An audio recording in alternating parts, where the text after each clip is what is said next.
Today I wanted to do a quick little shave to show off my replated Aristocrat. Just got this back not too long ago from Razor Emporium, where they replated it in rhodium. I wish I knew exactly what the distance was on this thing to get it into focus, but I don't, so I'm just going to play with it a little bit. Turned out very, very nicely. They said that they couldn't get all of the scratches buffed out of it, and that the back had a lot of soap scum corrosion type stuff that it kind of messed it up a little bit. Now, this razor had handle drop. I received this razor from a piff from David Marshburn quite a while ago, probably a year ago, and I've done several shaves with it. On the video it was sort of a bronzy gold. A lot of the plating had worn off. Like I say, it had handle drop where this little indentation right here is actually a pressure clamp, and they have a little tool that they put on there, and they pressure clamp that in, and that allows the bottom part of the handle to be able to hold, and it works pretty good. Granted, it's vintage razor, it's not perfect. This is a 1935 Aristocrat. They originally came in rhodium or gold. This one originally was gold, and I decided to go with rhodium because I love the silver color, the bright silver color. But this is one of my favorite shavers now. And part of the things about replating a vintage razor, this is my first replate from experiencing razors that were old and then new. I had another replate that I did. I did my new improved. And the new improved, I like it, but it doesn't shave me quite as well as some of my other razors. In some ways I find this a little harsh, but a vintage razor, when the plating has gotten worn off of it, I feel like that it's kind of rough at times. I'm going to be working up my leather while I'm talking to you. I'm going to use some Stirling spice shave soap. Whoop.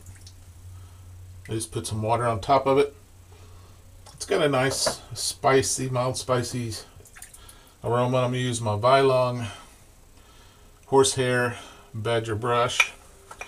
But I think after you replate the razor, there is a marked difference in how it feels as far as the smoothness that it has when you get a shave.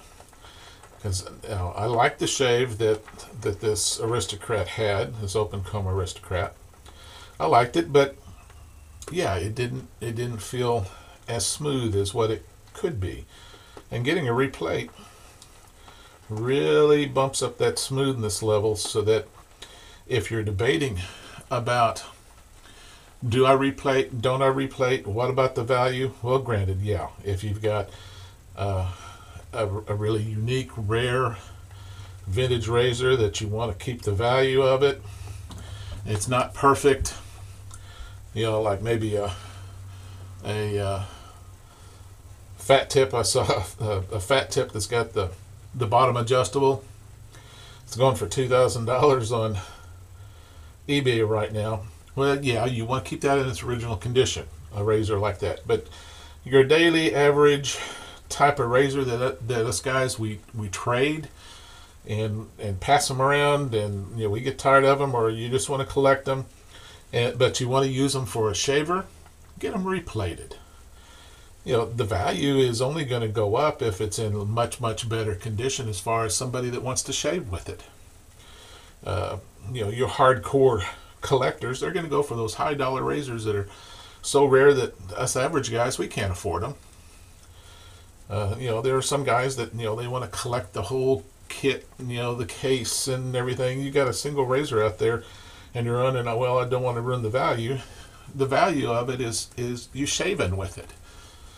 And your enjoyment of shaving with a replated razor is to get it in the best condition you can. And if, a vintage razor that's not plated is good enough for you, you like it, it shaves well, then go for it. Now, you give this Stirling soap enough time, you work it up, you're going to get some good lather out. I've just got out of the shower, put some water on my face. But now, you're debating about whether to replate or not to replate. My vote is going to always be on replate unless it's really a super collectible. And frankly, guys, most of the razors we got are not super collectible.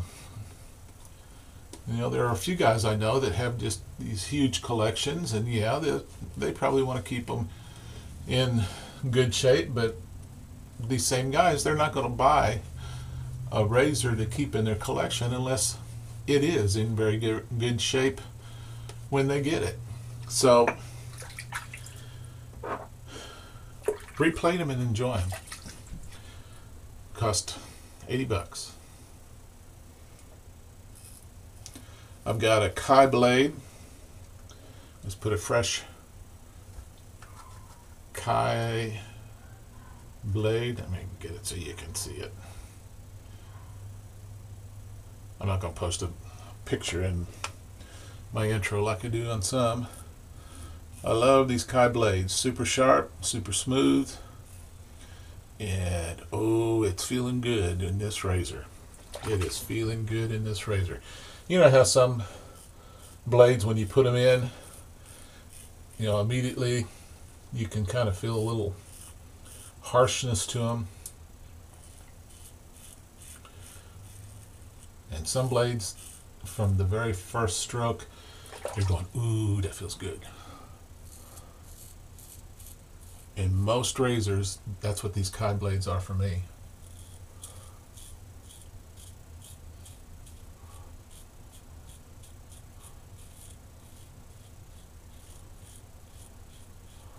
Now this Aristocrat, it's a fairly aggressive razor. And imagine paired with this Kai blade, I am going to have to be careful, and that's the problem with a super sharp blade and a really good shaven razor that's fairly aggressive. You got to be careful, or it will bite you. Like it may have bit me right there already. And you don't even know it, you don't even realize it, you don't even think about it.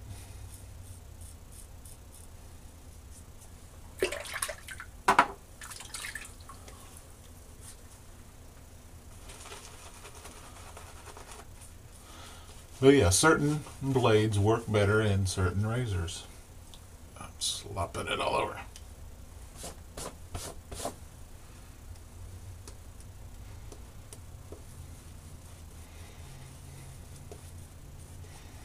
The Stirling soap, it's a fairly slick soap. Like I say, you can work up a nice lather with it. I'm trying to remember the very first Stirling soaps that I used was, I can't remember, I think it was maybe what he called the third generation. And they started reformulating a lot of his mixture, and I think what he called the fourth. It could be the fifth generation, I can't remember. But it's his most recent formula. They lather better than what they used to. It's easier to lather. And Stirling soaps, I've done several videos with what I call traditional mug soaps, like the Lightfoot and the Mitchell Wolfat. I think I remember a video that they did with Stirling where he talked about, that it's meant to be used like a mug soap, where you lather on the mug, on the puck.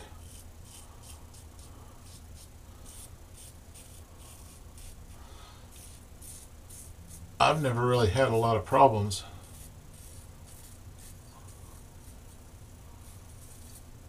lathering Stirling soaps, and I've got hard water.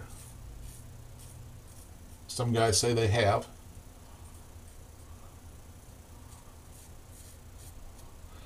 And I don't know what to account that to.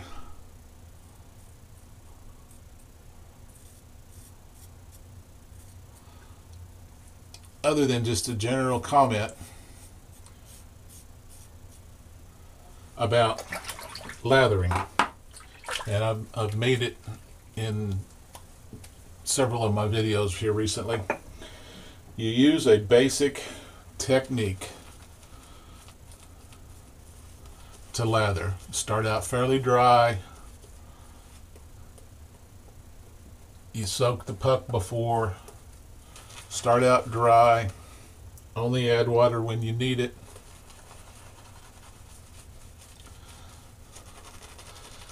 And most soaps are going to do pretty well for you. It's only that failure of loading that brush well enough, getting enough soap on it. I got plenty of soap from this lather. Just getting it out of the bowl here, off the puck.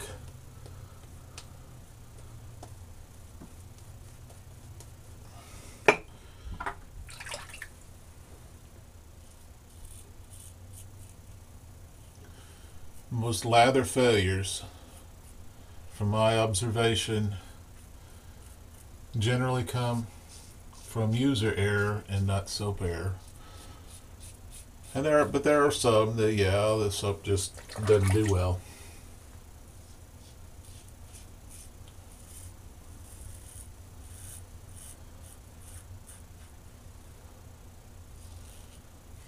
I love this razor.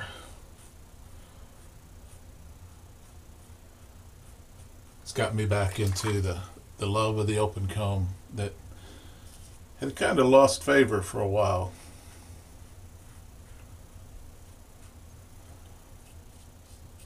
In my shaving rotation, I was in a period where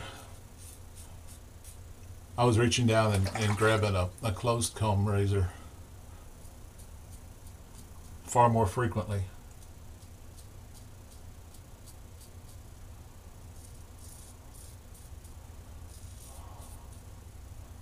And you know, I've noticed something here recently. This brand new Kai blade is getting me a little bit. I've noticed something. I've got a place right here on my neck. From here over to here, and sometimes down along here. It's hard to get a real clean shave. A near baby butt smooth, not, you know, I can get down to those points pretty good with most razors in most situations. But I've noticed if I, you know, the tendency you have is to push, bear down a little bit more, to go over that spot a little bit more frequently. But what I've found, so do that fourth pass, even if it's just a partial fourth pass. Do that fourth pass, just do another light going over.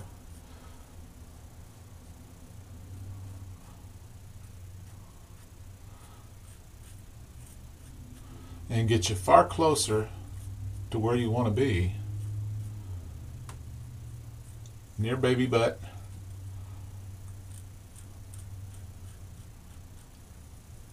Those trouble spots right underneath the mustache.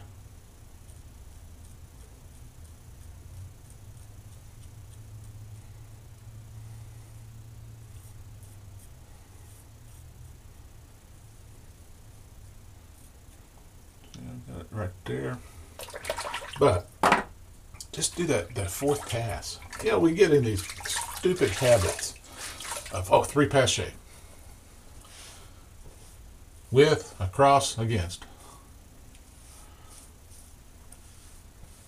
And we don't think about modifying our shaves to meet the situation. And the thing that we need to do is to shave to meet the conditions of that shave. Because every time you step up to the mirror, that shave is going to be different than any other shave you've ever done. If you use the same equipment, same razor, same everything, over and over and over again. I'm going to put some witch hazel on. But every individual shave that we do is unlike all the others. It's a unique thing.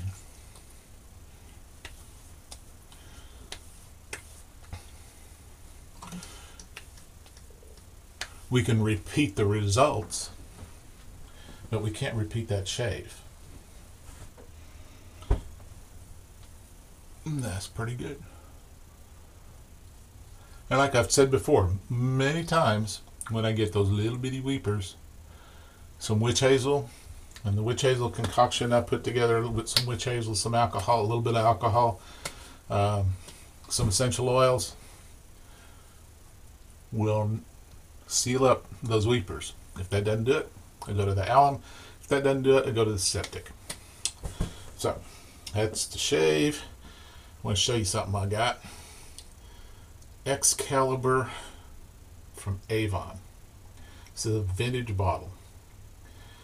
This was one of my father's very, very last aftershaves that he used before he died in 1968. It's not the exact bottle. That's been long gone. But I looked around and looked around. It was this bottle that had, and I don't know if you can pick it up, it's got a sword behind the anvil. I don't know if you can see on the back here, you can see the sword. But that goes through, and this anvil's hollow in the bottom. It's Excalibur. Now, I got it primarily because I wanted to smell it again. Once I've smelled it, it doesn't smell like I remember it. It doesn't smell as good as I remember it. I think it hasn't aged well. It's got a musky type of smell. It's really hard to describe, and like I say, it's not what I remember it being. So it's going to sit on my shelf primarily, and I'm probably not going to use it a whole lot, but it's going to be one of those reminders of my past. And just something interesting and nice to have sitting on my shelf in a prominent spot. Just like this will always be a reminder of Rhonda, because I got it right after she passed, and it was from the gifts that friends had sent afterwards.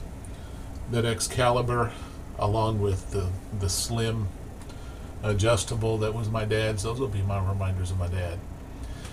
And do those types of things with your shaves. Remind yourself of the past. Remind yourself of special people. It all included in the enjoyment of what we call traditional wet shaving. Pull in those traditions. Pull in those people that we love. So, that's my shave. That's my Aristocrat. Till next time, have some good shaves. Be happy. Be safe. I'll talk to you later. Bye-bye.